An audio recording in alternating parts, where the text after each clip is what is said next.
रखना है।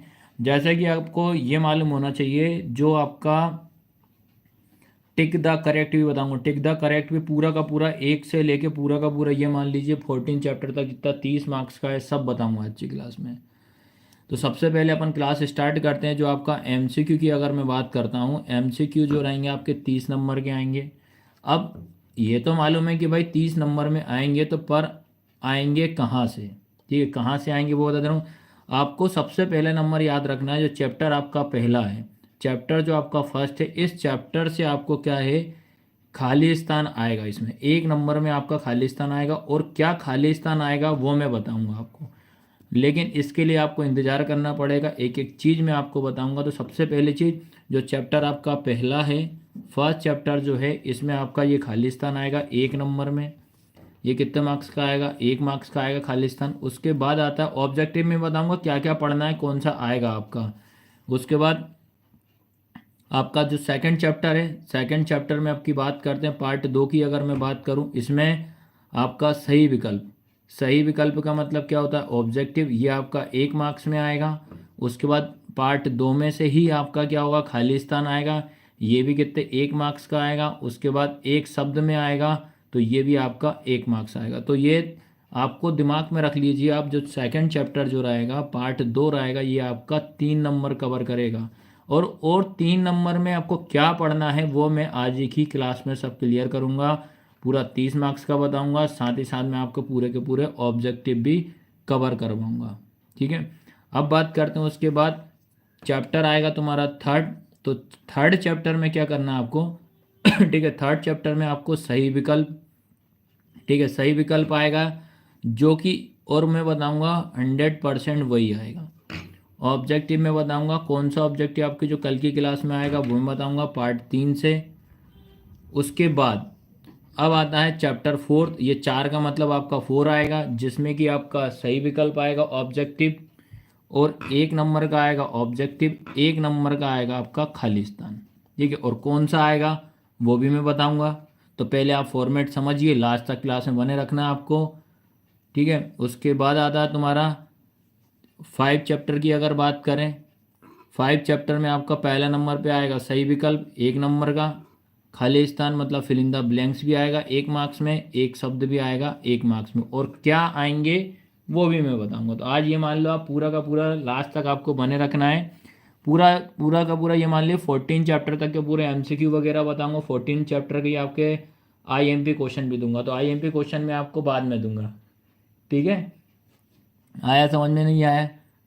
फिर उसके बाद चैप्टर आएगा 6। चैप्टर 6 की अगर मैं बात करता हूँ, चैप्टर 6 में आपका आएगा सही विकल्प, ऑब्जेक्टिव आएगा 1 नंबर में। उसके बाद खाली स्थान की अगर मैं बात करूँ, ये आएगा 1 नंबर में, एक शब्द भी आएगा आपका 1 नंबर। तो ये चैप्टर 6 को आपको अच्छे से पढ़ना है। देखिए आप, चैप्टर 6 में क्या पढ़ना वो मैं बताऊंगा, चैप्टर 5 में क्या इंपॉर्टेंट है ये मैं आपको बताऊंगा। उसके बाद अगर बात करते हैं 7th चैप्टर की, मैं बात करता हूँ, इसमें आएगा आपका सही विकल्प, और सही विकल्प आपका आएगा कौन सा, बीच की दूरी, डिस्टेंस वाला आएगा, ठीक है। कौन सा वाला आएगा, डिस्टेंस ऑब्जेक्टिव वाला आएगा। फिर उसके बाद आएगा तुम्हारा चैप्टर 8 की बात करूं, चैप्टर 8 में आपका 4 नंबर की जोड़ी आएगी, और 4 नंबर में आपको आज की क्लास में 3 मैच द कॉलम भी लेकर आया हूं, और उसमें से पक्का आएगी आएगी एक, ठीक है। 4 नंबर की आपकी जोड़ी रहेगी, जो कि आपका मैच द कॉलम 4 नंबर ये फिक्स हो जाएगा। उसके बाद आता तुम्हारा 9 चैप्टर की अगर मैं बात करूं, तो 9 चैप्टर में आपका सत्य और असत्य, ट्रू और फॉल्स आपको पढ़ना है। क्या पढ़ना है आपको, ट्रू और फॉल्स पढ़ना, 1 नंबर का आएगा ये।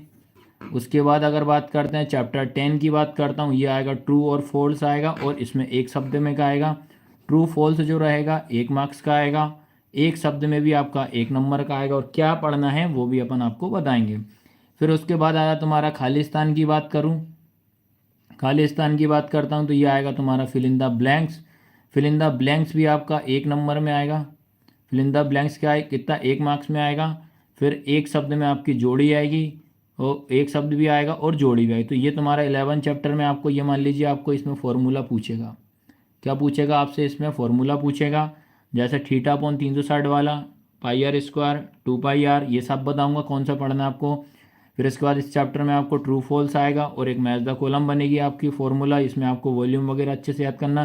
फिर प्रोबेबिलिटी वाले चैप्टर को भी आपको अच्छे से करना है और ये वाला इसमें भी आपको ट्रू फॉल्स पढ़ना है। इतना ये फॉर्मेट रहेगा।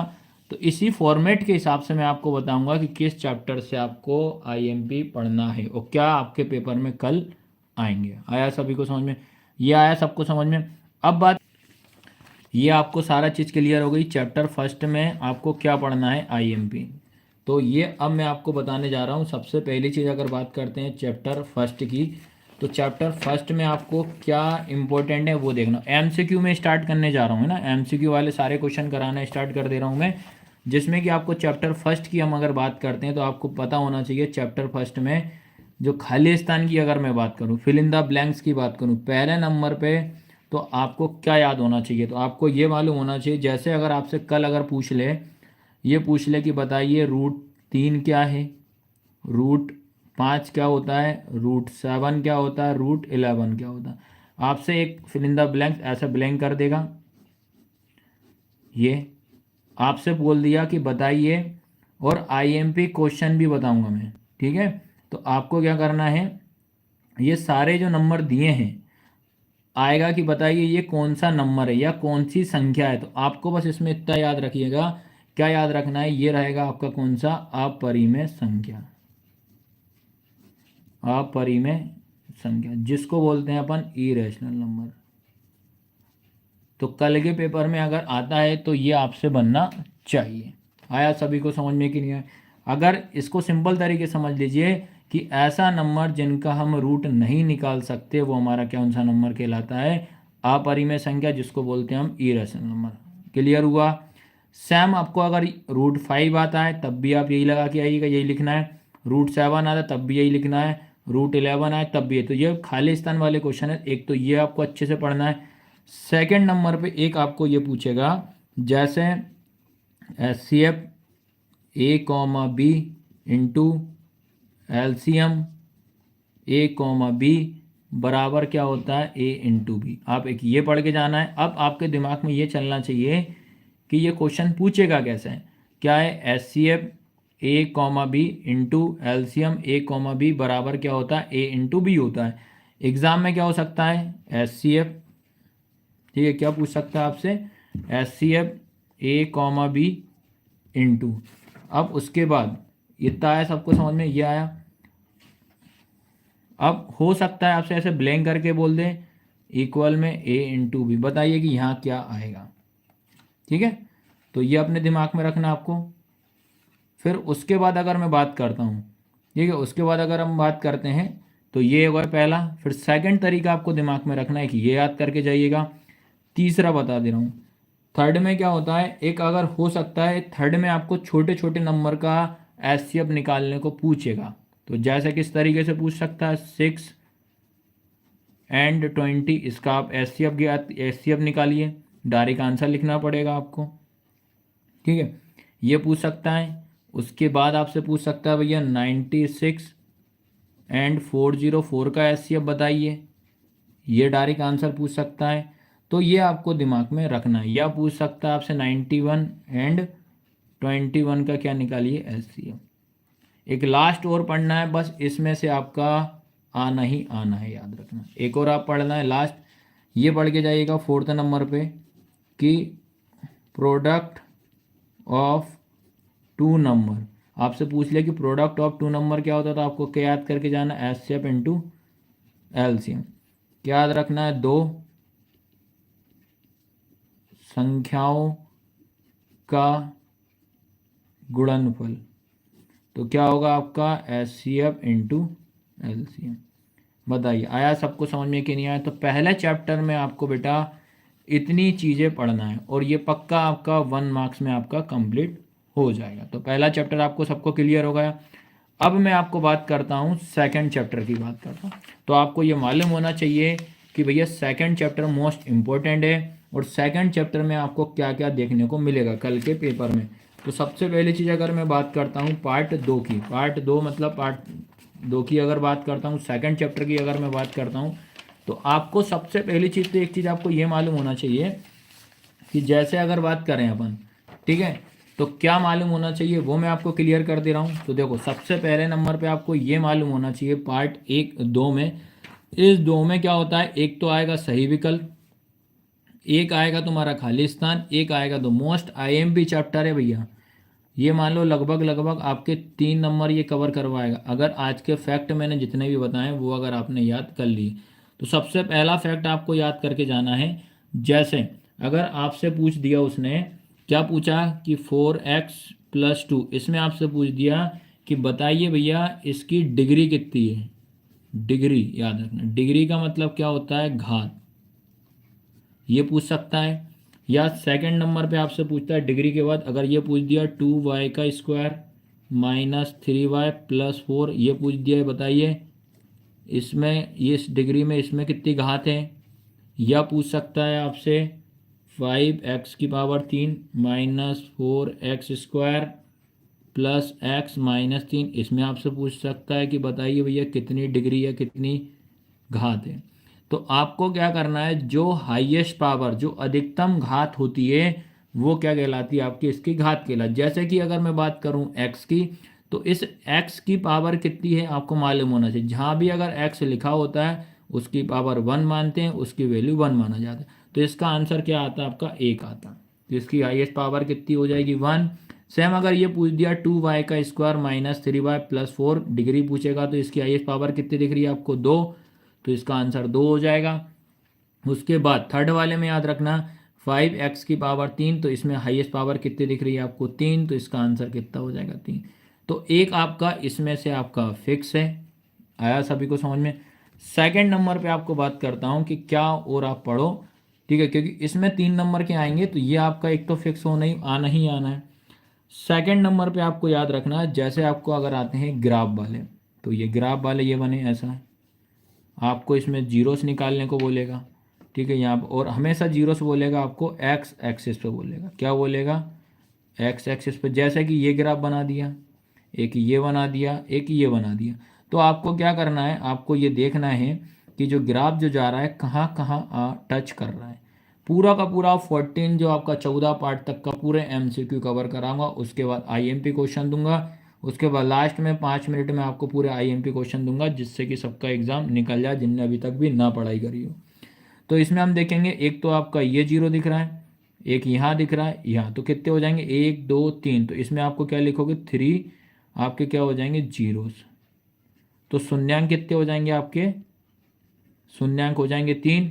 अगर इसकी बात करूं तो यहाँ से आपका ऐसा जा रहा है तो कहाँ पे एक ये डॉट लगा है, एक ये पॉइंट लगा, तो इसमें कितने हो जाएंगे आपके 2 हो जाएंगे। इसकी बात करता हूं तो ये एक्स एक्सिस है तो इस पर तो यार कुछ भी नहीं कर रहा, तो इसमें जीरोस कितने हो जाएंगे, जीरो ही होंगे, मतलब शून्यांकों की संख्या कितनी होगी, जीरो। एक इस टॉपिक से आपका क्वेश्चन जरूर आएगा सेकंड चैप्टर से। अब आता है उसके बाद, सेकंड भी कंप्लीट हो गया भैया, सेकंड में आ रहा अब एक टॉपिक आपका यहाँ से पूछेगा। पहला हो जाएगा तुम्हारा शून्यांकों का योग, ये होता है आपका सम ऑफ जीरोस। क्या होता है, सम ऑफ जीरोस, जो कि होता है आपका अल्फा प्लस बीटा। क्या होता है, -b/a। इनसे 100% ये जरूर मिलेगा। सेकंड आपको पढ़ना है शून्यांकों का गुणनफल, जो कि होता है आपका product of zero. Product of zero होता है अल्फा इंटू बीटा, ये होता है आपका c/a। आया सबको समझ में कि नहीं, इससे आपका क्वेश्चन जरूर आएगा ही आएगा। आपसे ये पूछ सकता है कि बताइए कि सम ऑफ जीरो क्या होता है, तो आपको क्या याद होना चाहिए, अल्फा प्लस बीटा बराबर क्या होता है -b/a, और अल्फा इंटू बीटा बराबर क्या होता है आपको c/a। इसको आप अच्छे से पढ़ना है। उसके बाद अगर आपके दिमाग में चल रहा है कि यार क्वेश्चन कैसे पूछ सकता है, तो मैं क्वेश्चन आपको बता देता हूँ कि क्या क्वेश्चन आपसे आ सकता है, क्योंकि इसमें ऑब्जेक्टिव में भी आएगा भैया क्वेश्चन। अगर इनने पूछ दिया, आपसे ये पूछ दिया कि एक इक्वेशन दे देते हैं अपन, 2x² + 7x + 10 = 0। आपसे पूछ दिया कि find the product of zeros, शून्यांकों का गुणनफल ज्ञात कीजिए। एक ये क्वेश्चन आ जाए मान लो, क्योंकि इसमें आपको ज़्यादा मार्क्स का आ रहा है सेकंड चैप्टर में, तो अगर ये आता है तो आप क्या करोगे भैया, सबसे पहली चीज़ तो आपको ये मालूम होना चाहिए कि प्रोडक्ट ऑफ जीरो शून्यांकों का योग क्या होता है। तो आपको मालूम होना चाहिए, प्रोडक्ट ऑफ जीरो की बात करता हूँ तो अल्फ़ा इंटू बीटा बराबर सी अपॉन ए होता है। क्या होता है, सी अपॉन ए, जिसमें कि अगर मैं बात करूँ ये हमारा ए होता है, ये हमारा बी होता है, ये होता है सी। तो ए की वैल्यू हमारे पास कितनी हो जाएगी 2, बी की वैल्यू हमारे पास कितनी हो जाएगी 7, सी की वैल्यू कितनी हो जाएगी 10। कभी भी इसमें कंपेयर जब करते हैं तो एक्स और एक्स वगैरह को नहीं लिया जाता। तो जब मैंने देखा यहाँ लिखा मेरा सी, तो सी कितना हो जाएगा अपना 10 हो जाएगा। फिर ये लिखा ए, तो ए कितना हो जाएगा मेरा 2। तो इसका जो अब कट रहा है तो कैंसिल करेंगे, 2 5 जा 10। तो इसका मतलब आंसर कितना आ गया 5। एक ये इस टाइप से ऑब्जेक्टिव में क्वेश्चन आएगा, तो आपको क्या करना है, उसको सॉल्व करके देखना, डायरेक्ट तुक्का आपको लगाना नहीं है। आया सबको समझ में कि नहीं है। और अब बात करते हैं आपका एक और जो टॉपिक बच रहा है इसमें, देखो 3 से 4 टॉपिक आपको जो तीसरे चैप्टर में मैं 2 सेकंड में जो बता रहा हूँ पक्का मिलेगा। और एक यहाँ से एक टॉपिक और एक और पढ़ना सेकंड चैप्टर में। जैसे आपसे पूछ दिया कि लीनियर पोलोनिम, ठीक है, जिसको बोला जाता है रेखिक बहुपद। क्या बोलते हैं, रेखिक बहुपद। एक ये याद करके जाना। दूसरे नंबर पे आपको पता होना चाहिए क्वाड्रिक पोलोनिमल। तीसरा पता होना चाहिए आपको क्यूबिक पोलोनिमल। क्वाड्रिक का मतलब होता है आपका द्विघात बहुपद। उसके बाद क्यूबिक का मतलब क्या होता है, त्रिघात बहुपद। आया सबको समझ में कि नहीं है। अब आपको एग्जाम में यहाँ से पूछा था क्वेश्चन, आपको पता होना चाहिए कि जो लीनियर पॉलिनोमियल मतलब रेखिक बहुपद होता है, इसमें जो आपकी घात मतलब डिग्री कितनी होती है, एक, याद रहेगा ना। कितनी होती है आपकी रेखिक पॉलिनोमियल मतलब रेखिक बहुपद में क्या होता है, लीनियर पॉलिनोमियल में कितनी होती है 1। उसके बाद क्वाड्रिक पॉलिनोमियल में बोलेगा तो द्विघात बहुपद में कितनी होती है आपकी 1, और इसमें आपका 2 हो जाएगी। क्यूबिक पॉलिनोमियल की बात करूं तो इसमें कितनी हो जाएगी आपको 3। और पक्का इससे क्वेश्चन बनेगा आपका, ये देख लेना सारे के सारे आईएमपी क्वेश्चन ये। तो ये 2 चैप्टर मैंने आपको एंड कर दिए हैं। अब उसके बाद अगर अपन बात करें तो थर्ड चैप्टर में आपको क्या मालूम होना चाहिए और क्या पता होने, मात्र थर्ड चैप्टर में तो मैं तो आपसे यही कह रहा हूँ, एक चीज़ आप पढ़िएगा बस ओनली, ठीक है। बस मात्र आपको एक जो टॉपिक मैं बता दे रहा हूँ, पहले नंबर तो आपको ये मालूम होना चाहिए जो थर्ड चैप्टर है, इस थर्ड चैप्टर में आपको आ क्या आ रहा है। मात्र इसमें से आ रहा है थर्ड चैप्टर में से मात्र आपका, देखो मैंने अभी जो भी स्टूडेंट ज्वाइन कर रहा है बेटा, मैंने पहले चैप्टर के आईएमपी क्वेश्चन दे दिए और एमसीक्यू वाले सेकंड चैप्टर के भी दे दिए। अब जो चल रहा है अपना कौन सा चैप्टर चल रहा है, थर्ड चैप्टर। तो थर्ड चैप्टर में तो मात्र आप एक ही चीज़ पढ़कर जाना है, उसके सिवा आप कुछ भी ना पढ़िएगा। तो थर्ड के लिए क्या करना है आपको, बस ये आपको दिमाग में रखना है। पहली चीज़ आपको दिमाग में क्या रखना है, ये सब इसको आप अच्छे से स्क्रीनशॉट ले लेना। 100% इसमें से क्वेश्चन आपका आएगा ही आएगा। और क्या आएगा वो मैं बता देता हूँ। सबसे पहली चीज़ अगर मैं बात करूँ तो इसमें आपको क्या दिमाग में रखना है, देखिए आप सबको पूरा अच्छे से क्वेश्चन दिख रहा होगा। तो पहला आपको इसमें दिमाग में रखना है, सबसे पहली चीज़ अगर बात करूँ ऑब्जेक्ट से एमसीक्यू की, तो ये है आपका A1/A2 बराबर नहीं है B1/B2 के, जिसमें कि अगर आपसे पूछें कि बताइए रेखाएं क्या होती हैं, तो आपको क्या दिमाग में रखना, रेखाएं हमेशा इसमें क्या करती हैं, प्रतिच्छेद करती हैं। प्रतिच्छेद का मतलब क्या होता है, इंटरसेक्ट करती हैं। उसके बाद अगर इसमें आपको हल पूछेगा तो क्या बोल कर लिख कर आना, आपको अद्वितीय हल लिखना है, इसको बोला जाता है वन सॉल्यूशन।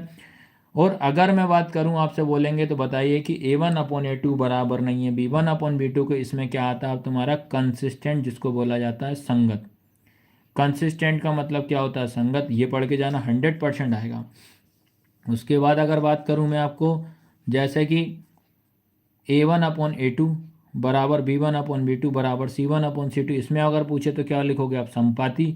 संपाति को क्या बोला था, कोइंसिडेंट, जिसमें कि आपका होता है अनेक हल, ये होता है आपका मेनी सॉल्यूशन। और ये हमेशा होता है कंसिस्टेंट, क्या होता है आपका कंसिस्टेंट होता है, ये संगत बोला जाता है इसको। जिसके बाद थर्ड नंबर पे आपको पढ़ना है A1/A2 बराबर B1/B2 बराबर नहीं है C1/C2, समांतर जिसको बोला जाता है पैरेलल, कोई हल नहीं जिसको बोलते हैं नो सॉल्यूशन। और ये होता है हमारा इनकंसिस्टेंट। क्या होता है आपका? इनकंसिस्टेंट, जिसको बोला जाता है असंगत। तो मात्र आपको तीसरे पार्ट में ऑब्जेक्टिव के लिए बस आपको बस यही पढ़ना है और इसका आप स्क्रीनशॉट ले लेना अच्छी तरीके से। अब मैं आपको बताने जा रहा हूँ चैप्टर आपका फोर्थ। तो चैप्टर फोर्थ में सबसे पहले हम देखते हैं, क्योंकि ये भी बहुत इंपॉर्टेंट चैप्टर है। जैसे चैप्टर आपका सेकंड है, जैसे आपका चैप्टर सेकंड है उसी तरीके से आपका चैप्टर फोर भी मोस्ट आईएमपी। तो चलो अब चैप्टर फोर की हम बात करें, तो अब चैप्टर फोर में आपको क्या इंपॉर्टेंट पढ़ना है? पहली चीज चैप्टर फोर्थ की हम बात करें तो चैप्टर फोर्थ में आपको देखना है, ठीक है, क्या पढ़ना है आपको। तो चैप्टर फोर्थ में सबसे पहली चीज, एक दो चीज माइंड में बिठा के रखिएगा। जैसे अगर बात करें, आपसे पूछ लेता बेसिक से क्वेश्चन। पहला क्वेश्चन आपसे पूछ दिया, बताइए कि ax² प्लस bx प्लस सी ये लिखा है, इसको क्या बोला जाता है? दूसरा अगर पूछ दिया ax² plus bx plus C बराबर 0, हमेशा याद रखना अगर इसकी बात करें तो ये होता है आपका, इसको आपको दिमाग में रखना है, ये होता है आपका क्वाड्रिक, जिसको बोला जाता है पॉलिनॉमियल। ये होगा आपका द्विघात बहुपद। क्या होता है? द्विघात बहुपद। अगर वहीं मैंने मान लीजिए, अगर आपको मैंने क्या कर दिया, द्विघात बहुपद लिखा, अगर वहीं मैंने इक्वल के अगर 0 लगा दिया तो ये होता है आपका क्या? क्वाड्रिक इक्वेशन होता है। क्या होती है? क्वाड्रिक इक्वेशन, जिसको बोला जाता है द्विघात समीकरण। एक इससे क्वेश्चन आएगा आपका, ठीक है। ये आप ये करना, फोर्थ चैप्टर करा रहा हूँ मैं। फिर उसके बाद करते हैं, अगर एक क्वेश्चन आ जाए आपको, बताइए कि जो आपका द्विघात समीकरण है, द्विघात समीकरण का मतलब क्या होता है? Quadric equation. क्वाड्रिक इक्वेशन का मानक रूप बताइए। मानक रूप, मानक रूप का मतलब होता है स्टैंडर्ड फॉर्म। चलो इसमें आपको ये पक्का आएगा, ठीक है। द्विघात समीकरण का क्वाड्रिक याद रखना, क्वाड्रिक इक्वेशन जो कि आपका क्या होता है? मानक रूप की बात करेगा। तो मानक रूप क्या होता है ये आप अच्छे से याद करिए। क्या होता है? ax² plus bx plus C बराबर 0। आना ही आना है, एक ये इससे क्वेश्चन आएगा। सेकंड नंबर पे आपको याद रखना है, दूसरे नंबर पे आपसे पूछ सकता है कि श्रीधराचार्य, जिसको कि इंग्लिश में भी यही बोला जाता है, श्रीधराचार्य ही बोला जाता है। अगर इसके अगर आपसे ईयर पूछ ले तो ईयर आप बता दोगे ना, 1025। याद रखना क्या रहेगी इसकी ईयर? 1025। एक ये फैक्ट बनेगा। दूसरा बनेगा इससे कि श्रीधराचार्य जी जो हैं, इनका द्विघात क्वाड्रिक फॉर्मूला बताइए, जिसको बोलते हैं अपन द्विघात सूत्र, ठीक है। क्या बोलते हैं आपको? Quadric formula. तो क्वाड्रिक फॉर्मूला होता है इसका x बराबर -b प्लस माइनस रूट में b² माइनस 4ac इस पूरे के अपॉन में 2a। और आपको मैं मैच द कॉलम भी बताने वाला हूँ। जैसे ही तुम्हारा चैप्टर 8 आ जाएगा इसमें, तो आपको मैच द कॉलम करवाऊंगा। अभी फटाफट, अभी 4th चैप्टर तक आ गया, फटाफट मैं ख़त्म करता हूँ ये सारी चीज़ें। तो x बराबर आपका क्या हो जाएगा? -b प्लस माइनस रूट में b² माइनस 4ac ये होता है। ये आप याद करके जाइएगा। उसके बाद देखो, आप सबसे पहले चीज़ तो दिमाग में रखना है, ये याद रहेगा। और एक 3 कंडीशन विशेष तौर पे आप याद करके जाइएगा। क्वेश्चन 101% बनेगा ही बनेगा, गारंटी के साथ 100% यहाँ से क्वेश्चन आएगा। पहली कंडीशन b² माइनस 4ac बड़ा है 0 एक। दूसरी कंडीशन b² माइनस 4ac बराबर 0 के। तीसरी कंडीशन b² माइनस 4ac छोटा है 0 के। और ये याद रखना, एक और फॉर्मूला याद करके जाइएगा कि d बराबर b² माइनस 4ac, ये किसका फॉर्मूला होता है? जो कि लगभग लगभग सबको पता होना चाहिए, ये होता है आपका विविधकर का। विविधकर का मतलब क्या होता है? डिस्क्रिमिनेट। अभी तो ये ऑब्जेक्टिव की चल रही है क्लास, इसमें कंटिन्यू आपकी आईएमपी क्वेश्चन की भी कराएंगे। तो ये 3 फॉर्मेट आपको याद करके जाना है। जैसे कि अगर ये आता है तो इसमें आपको लिखेंगे आप रियल रूट्स। क्या लिखोगे आप? रियल रूट्स, जिसको बोलते हैं वास्तविक संख्या, वास्तविक मूल, सॉरी। इसके बाद इसकी बात करेंगे तो real roots and equal roots. ठीक है, ये हो जाएगा वास्तविक तथा बराबर है। इसमें लिखोगे आप नो रियल रूट्स। पक्का क्वेश्चन आना ही आना है। क्या लिखोगे? वास्तविक नहीं है। एक कुछ फैक्ट और बता दे रहा हूँ, ये अगर आता है, ये आएगा देखना, ये आता है तो इसमें आपको सबसे पहले याद रखना है, ये जो रहता है आपका, इसको काल्पनिक भी बोला जाता है, जिसको इमेजिनरी बोला जाता है, इसको आप नेगेटिव मतलब ऋणात्मक भी बोला जाता है। तो इतना आपको चैप्टर 4 तक आपको अच्छे से ऐसे पढ़ाई करना है। ये चैप्टर 4 के देखिए आप सभी के सभी, या तो आप इसका स्क्रीनशॉट ले लेना। ये बताया था A X square plus B X, ये क्वाड्रिक पॉलिनोमियल द्विघात बहुपद होता है। A X square plus B X plus C बराबर 0 क्वाड्रिक इक्वेशन मतलब द्विघात समीकरण होता है। द्विघात समीकरण क्वाड्रिक इक्वेशन का मानक रूप अगर आपसे आ जाए, मानक रूप क्या होता है, स्टैंडर्ड फॉर्म क्या होता है, A X square plus B X plus C बराबर 0 होता है। फिर उसके बाद अगर आ जाए श्रीधरा चार की अगर ईयर पूछ ले आपसे तो क्या लिखोगे? 1025 लिख कर आना है। फिर अगर आता है द्विघाती सूत्र को बोला जाता है क्वाड्रिक फॉर्मूला, जो कि श्रीधराचार्य जी ने दिया था। क्या फॉर्मूला होता है? एक्स बराबर minus b plus minus root में बी स्क्वायर माइनस 4ac पूरे के अपन में 2 है, ये पक्का आना है। उसके बाद एक डी बराबर बी स्क्वायर माइनस 4ac विविधकर का आपको डिस्क्रिमिनेट याद करके जाइएगा। उसके बाद आता है इसमें 3 कंडीशन मैंने अच्छे से आपको समझा दी। तो 4 चैप्टर तक आपको इतना सा कवर करना है। आया सबको समझ में कि नहीं? अब बात करते हैं बेटा चैप्टर 4 के बाद अगर आते हैं तो चैप्टर 4 के बाद आता है चैप्टर 5। अब चैप्टर 5 में क्या होता है? देखो, आपको चैप्टर 5 भी मोस्ट इंपॉर्टेंट, इतने सारे क्वेश्चन इससे पूछेगा, आप खुद बोलोगे कि हाँ भैया जो जो आपने बताया सब देखने को मिला। ठीक है, सबसे पहला फैक्ट आपको क्या याद करना है?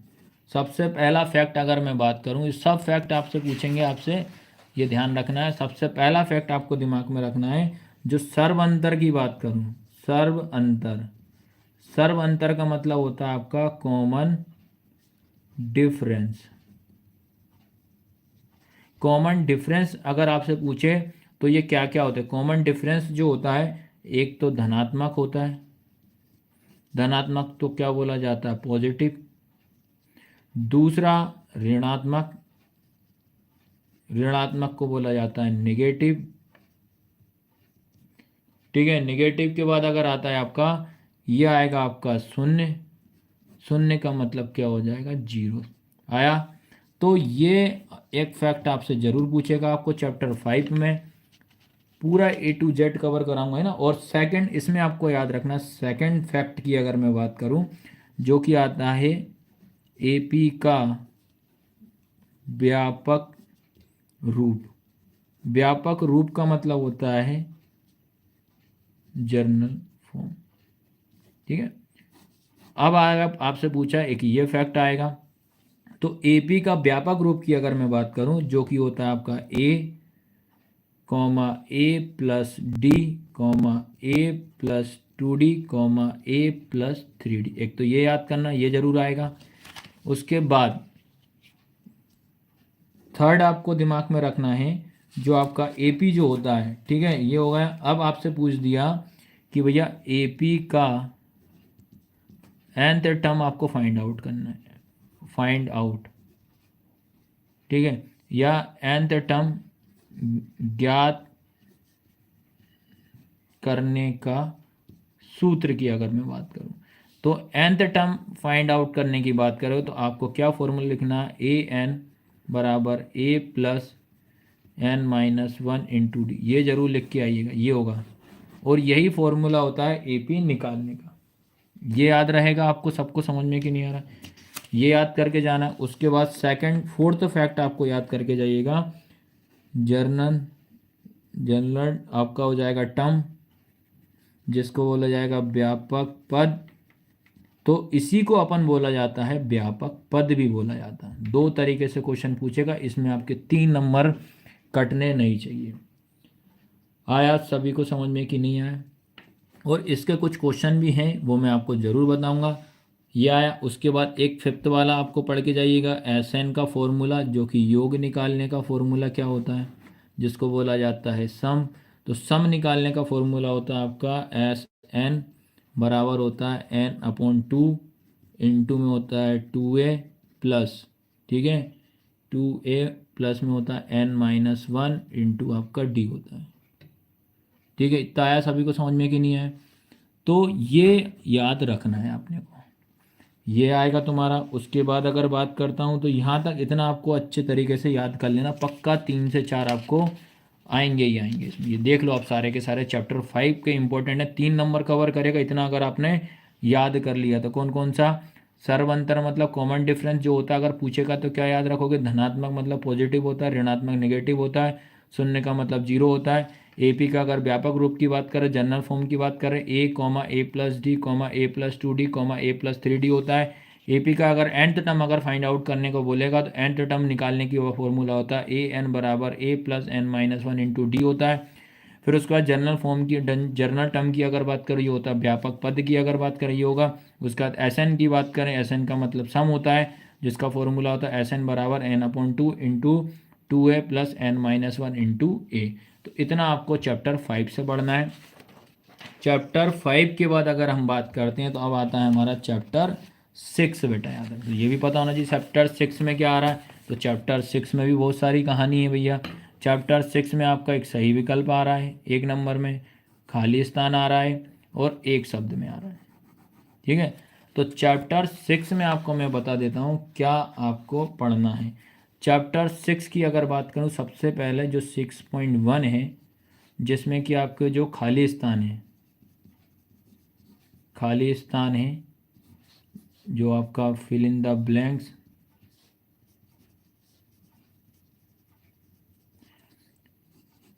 पक्का 100% आना। उन 5 को आप अच्छे से पढ़ के चले जाइए।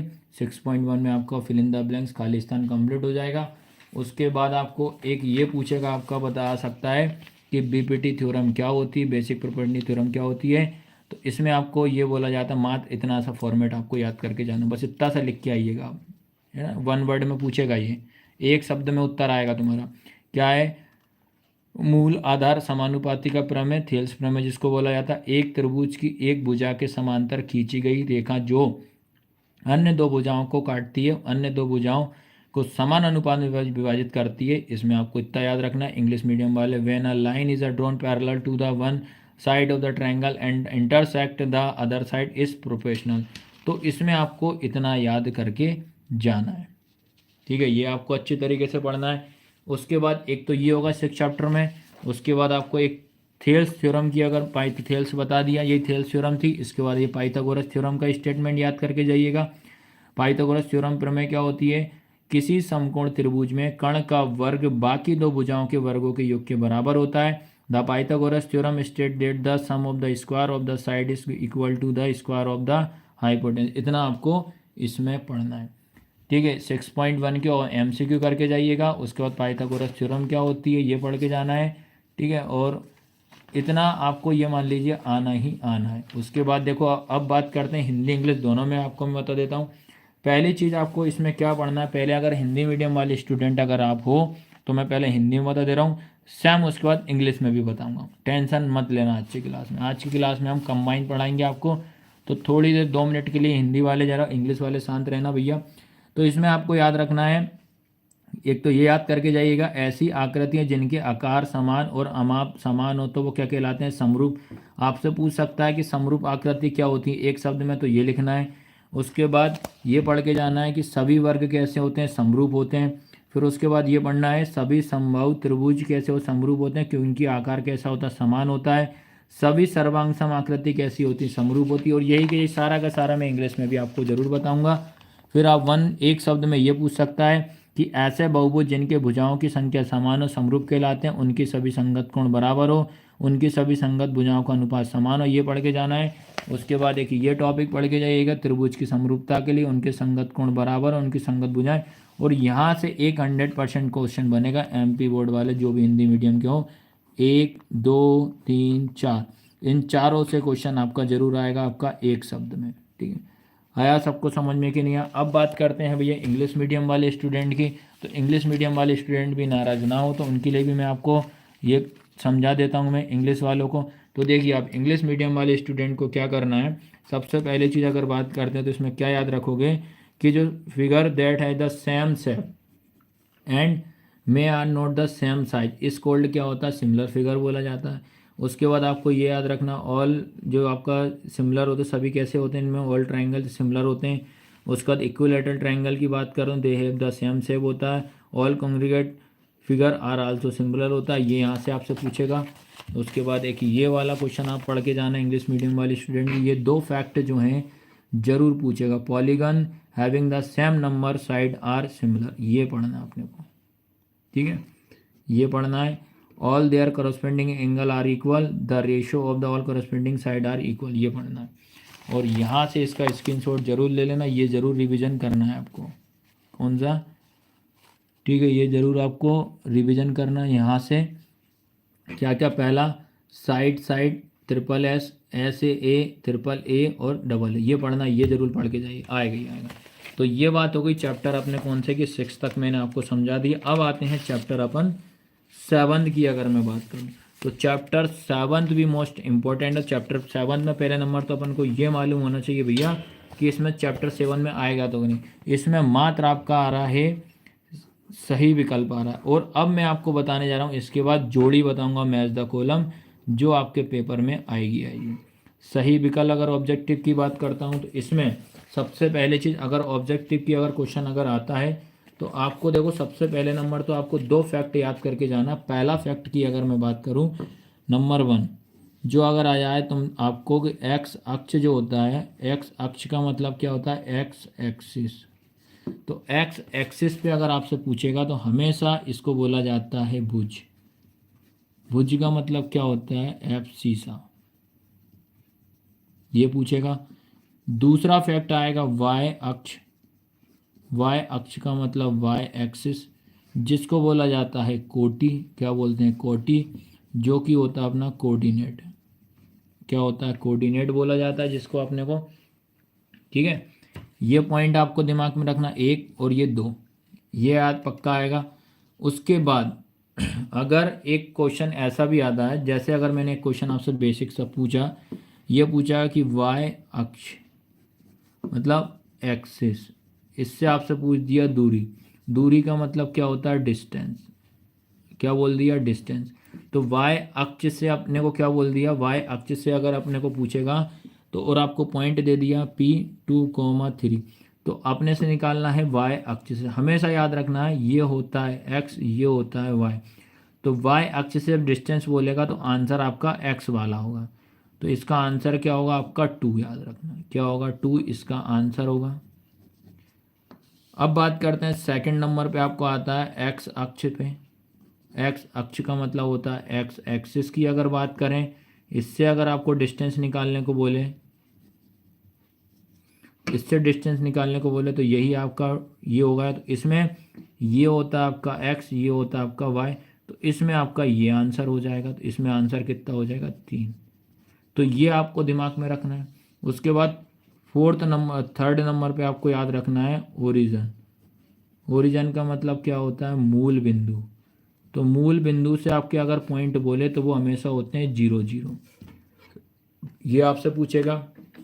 उसके बाद अगर आपसे डिस्टेंस पूछ लिया है कि ओरिजन से आपको मूल बिंदु पॉइंट बताइए ओरिजन से, तो ये आपको ये याद करके जाइए क्या होता है, x square plus y square.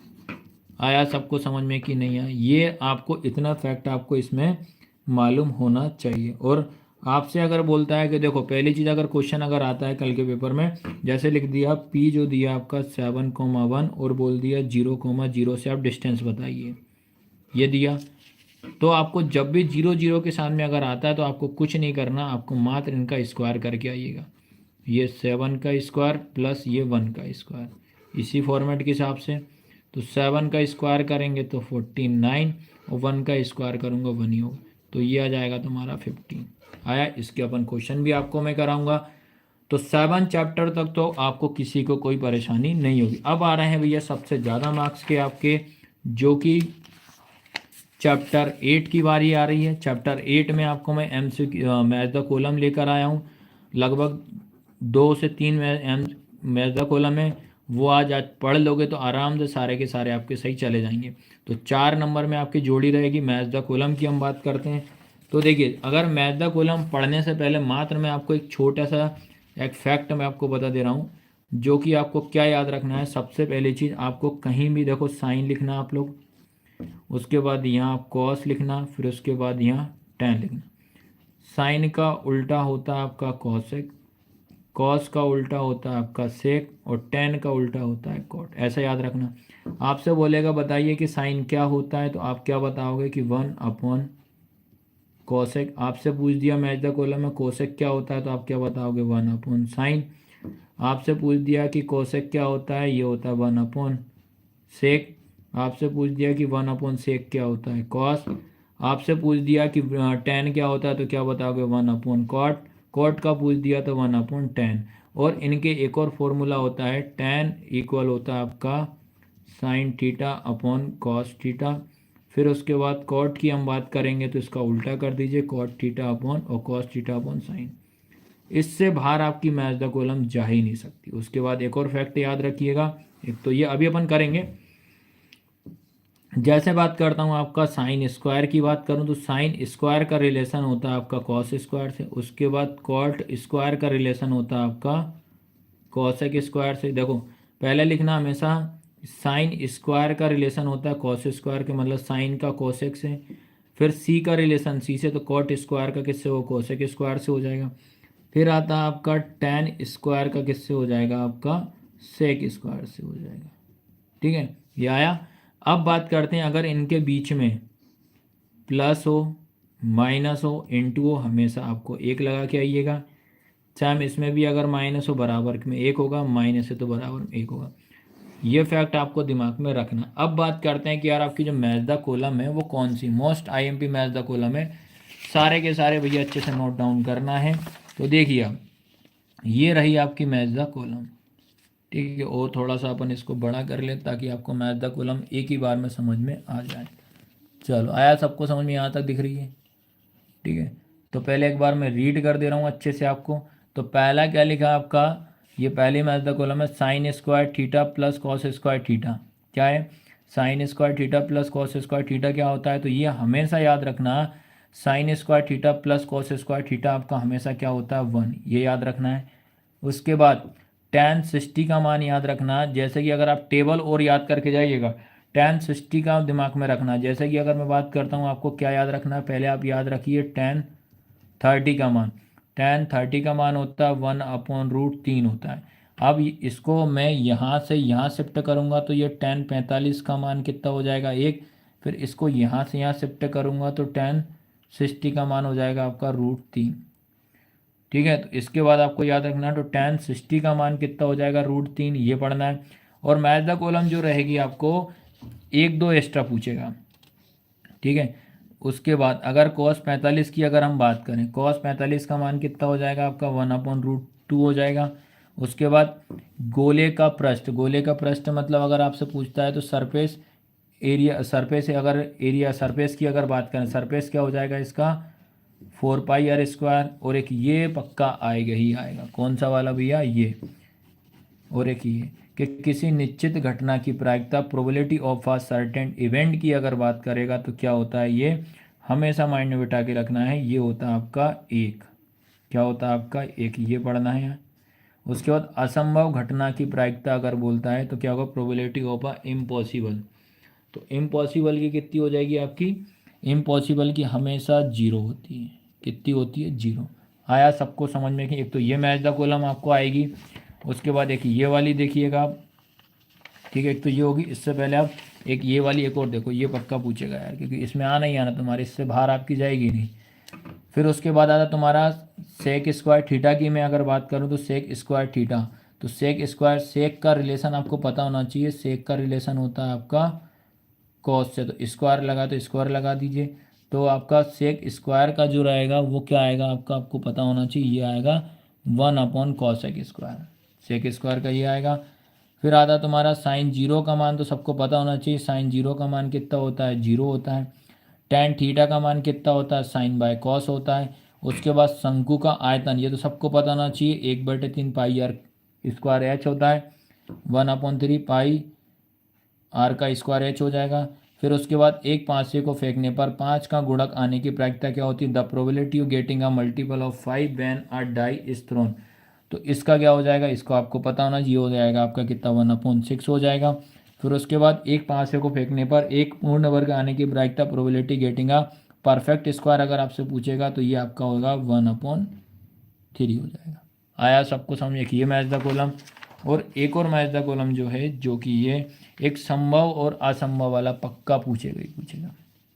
देखो ये आपको दिमाग में रखना, ये tan लिखा है, तो आपको पता है जब स्क्वायर में tan का रिलेशन किससे होता है, सेक से, तो इसका आंसर ये हो जाएगा सीधा सीधा। ये लिखा आपका cos, तो cos का रिलेशन साइन से हो जाएगा।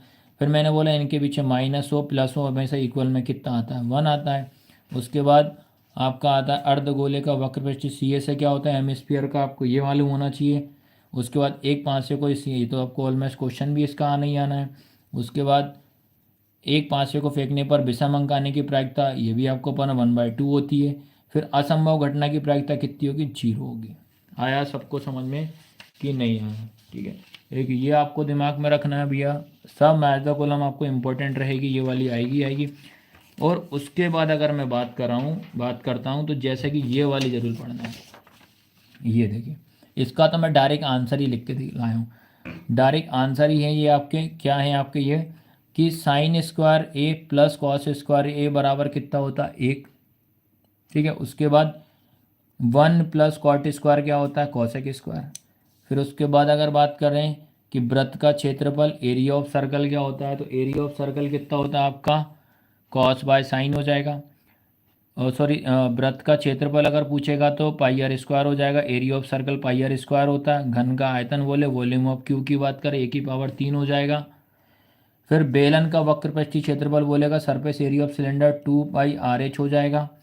फिर घनाभ का आयतन बोलेगा तो L × B × H हो जाएगा। देखो ये कभी कभी क्या होता है मैथ द कॉलम में ABC के फॉर्म में भी दे देगा, तो ये भी आपको दिमाग में रखना है।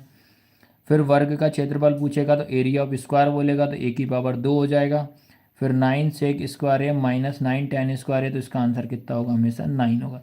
तो इतनी मैथ द कॉलम आपको करना ही है पक्का, इससे आएगा ही आएगा। मैथ द कॉलम मैंने आपको क्लियर कर दी, 8 चैप्टर तक मैंने आपको MCQ पूरे अच्छे से समझा दिए। अब बात करते हैं 9 चैप्टर में, ठीक है। तो 9 चैप्टर में मात्र आपको ये 3 से 4 फैक्ट याद कर लो, उससे बाहर आपका क्वेश्चन नहीं जाएगा। आप हिंदी मीडियम के हो चाहे इंग्लिश मीडियम को, वो जरूर बनेगा। देखो बस इतना पढ़ना है, ये आपका ट्रू फॉल्स में पूछेगा, बस आपको क्या करना है, मात्र इतना सा याद करके जाना है बस।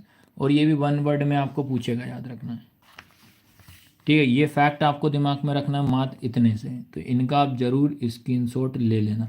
यह एक बार मैं रीड भी कर दे रहा हूँ कि वह रेखा जो हमारी आँख से सीधे भूमि के समांतर जाती है क्षैतिज रेखा कहलाती है।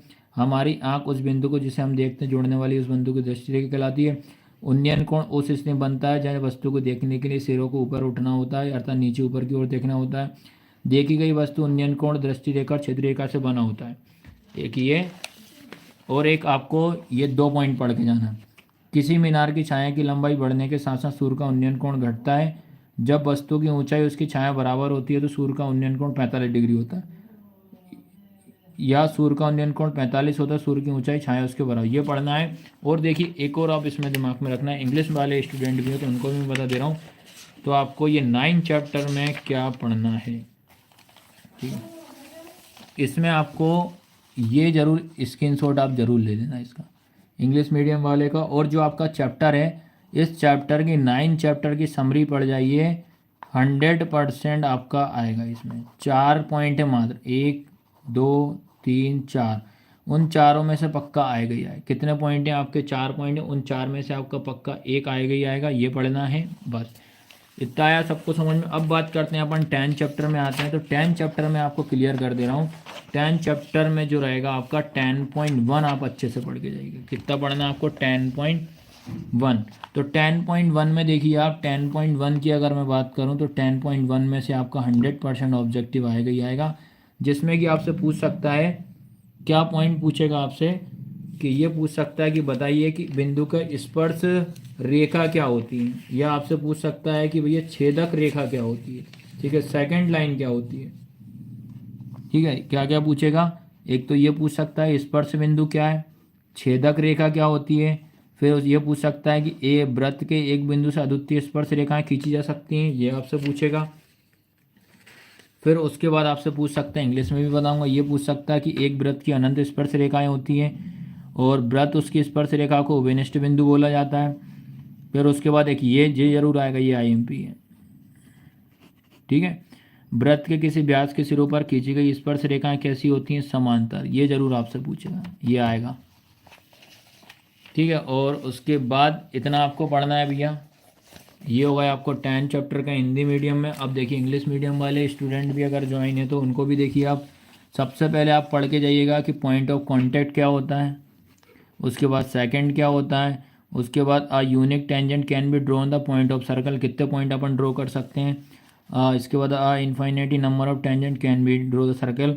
उसके बाद पॉइंट ऑफ कांटेक्ट क्या होता है, ये आपको पढ़ना है कि पॉइंट ऑफ कांटेक्ट किसे कहते हैं, ठीक है। उसके बाद इना एक ये वाला पढ़ना, तो इतना आपको दिमाग में रखना। अब बात करते हैं चैप्टर 11, जो कि मैं आपको 4 फॉर्मूले बताऊंगा, उससे एक भी क्वेश्चन आपका बाहर नहीं जाएगा चैप्टर आपका 11 में। तो 10 तक तो सबको आ गया होगा कि भैया किस तरीके से मैंने आपको यहाँ तक पूरा A to Z बता दिया, क्या क्या पढ़ना है और क्या इससे बाहर आपका नहीं जाएगा। चैप्टर 11 की हम बात करें, सबसे पहली चीज़ आपको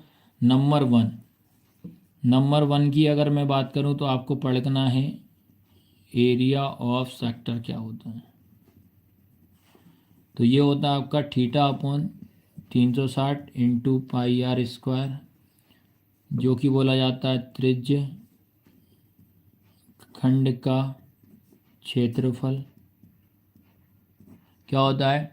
theta upon 360 into pi r square होता है।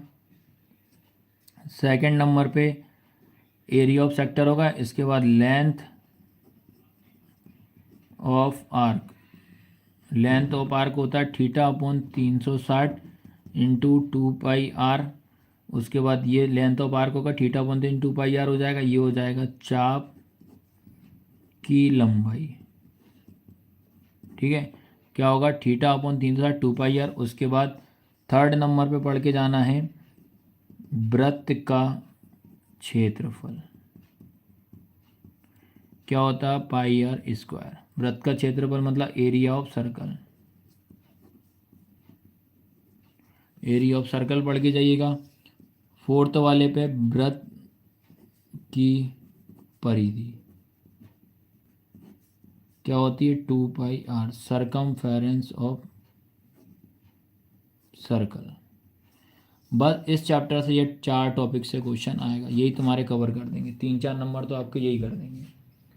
आया सभी को समझ में कि नहीं है? यहाँ तक तो ऑलमोस्ट सबको आ गया। अब बात करते हैं तुम्हारा अगला चैप्टर की। अगर बात करें अगला तुम्हारा जो रहेगा, इसमें आपको ये वॉल्यूम मैं बता दे रहा हूँ, ये पक्का आपसे वॉल्यूम पूछेगा, ये ध्यान रखना, यहाँ से इम्पोर्टेंट है, ये ज़रूर इसका स्क्रीनशॉट लेना सारे के सारे बच्चे, ये यहाँ से याद रखना, ठीक है।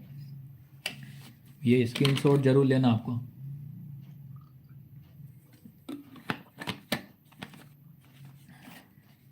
ये देखिए, सबसे पहले चीज़ तो आपको क्या याद करना है सबसे पहले आपको याद करना है क्यूबॉइड की अगर बात करूं तो क्यूबॉइड का आपको याद करके जाना है आयतन। आयतन का मतलब होता है वॉल्यूम, ये जरूर आएगा। क्या होता है? A into b into h, volume याद करके जाना। उसके बाद क्यूब की अगर बात करूं तो इसका क्यूब जो होता है क्या होता है? A⁻³ होता है। उसके बाद बेलन का क्या पूछेगा आपसे? ये पूछेगा CA से। बेलन का क्या पूछेगा? वक्र पृष्ठीय क्षेत्रफल। तो वक्र पृष्ठीय क्षेत्रफल क्या होता है? 2 pi R H, 2 pi R H होता है वक्र पृष्ठीय क्षेत्रफल। इसके बाद अगर मैं बात करूं इसमें आपको, अगर वॉल्यूम की बात करूं, ठीक, किसकी बात करता हूँ मैं? वॉल्यूम की। तो वॉल्यूम की अगर मैं बात करता हूँ आपको, तो इसमें आपको वॉल्यूम जो कि आपका रहेगा, ठीक है, इसमें आएगा सब, इसमें आएगा तुम्हारा सी ए से 2 पाई आर एच होगा, और इसमें वॉल्यूम आएगा पाई आर स्क्वायर एच। क्या आएगा? पाई आर स्क्वायर एच। ये आपने माइंड में बिठा के रखना है। उसके बाद आपको कौन का मतलब शंकु जो आपका पाई आर एल जो आएगा ही आएगा, मैं द कॉलम में बता चुका हूँ। इसमें आप वॉल्यूम याद करके जाइएगा, 1/3 पाई आर स्क्वायर एच याद करना है, ठीक है। उसके बाद आता है अर्धगोला, मतलब क्या होता है? हेमिस्फीयर। हेमिस्फीयर क्या क्या होता है? 2 पाई आर स्क्वायर, और ये याद करके जाएगा। जो मैंने सर्कल लगाए वो पक्का आएगा, ठीक है। आया सबको समझ में कि नहीं आया? तो जो मैंने आपको बताया है वो ज़रूर आपको इसमें अच्छे से पढ़ना है। हाँ, तो इसमें याद रखना है, ये आपका बताया है, ये होता है आपका सी एस ए। कौन का सी एस ए अगर बोले, कौन का सी एस ए क्या होता है? पाई आर एल। हेमिस्फीयर की अगर बात करूँ तो 2 पाई आर स्क्वायर हो जाएगा। तो ये अपने को अच्छे से पढ़ना है, ठीक है। इतना आया सभी को समझ में कि नहीं आया? अब मैं बात करता हूँ आपको, इसमें आपका जो आपका प्रोबेबिलिटी, सॉरी सांख्यिकी का मतलब होता है स्टैटिक्स की अगर बात करूँ, इससे क्या क्वेश्चन आपसे बनेंगे वो आप ज़रूर देखना भैया, ठीक है। स्टैटिक्स से आपसे क्या क्वेश्चन आएंगे जो कि पेपर में भैया पूछा ही पूछा है, ठीक है।